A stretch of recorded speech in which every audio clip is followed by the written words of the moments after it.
দাড়িতে কাটিং করে ডিজাইন করা যাবে কিনা? দাড়িতে কাটিং করে ডিজাইন করা বলতে যদি বুঝান ওই যে ফ্রেঞ্চ কাট এটা সেটা, তাহলে এটা দাড়ির সাথে একটা তামাশা এবং মশকরা করা।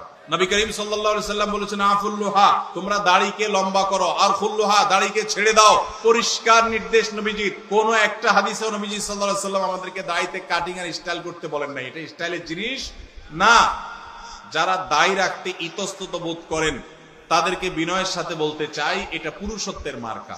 আল্লাহ নারীর শরীরে যা যা দিয়েছেন, নখ আপনারটা বাড়ে, মহিলাদেরটাও বাড়ে। আপনার মাথার চুল আছে, তাদেরও আছে। আপনার শরীরের অঙ্গ প্রত্যঙ্গে যেখানে যেখানে যা যা আছে, লোম অবাঞ্ছিত সব তারও আছে। শুধু দুইটা জিনিস, দাড়ি আর গোপ, এগুলো নারীকে আল্লাহ দেন না, আল্লাহ আপনাকে দিয়েছেন। এর জন্য গোপটা ছোট ছোট রাখা আর দাড়ি লম্বা রাখা, এটা পুরুষত্বের আলামত। এখন আপনি যদি বলেন যে আমি হিজড়া হয়ে যাব, তাহলে আমার কি করার? আল্লাহ আমাদের ভাইদেরকে হেদায়েত দান করুন। এটা পুরুষত্বের মার্কা, এটা রাখতে কোনো কার্পণ্য করা উচিত না।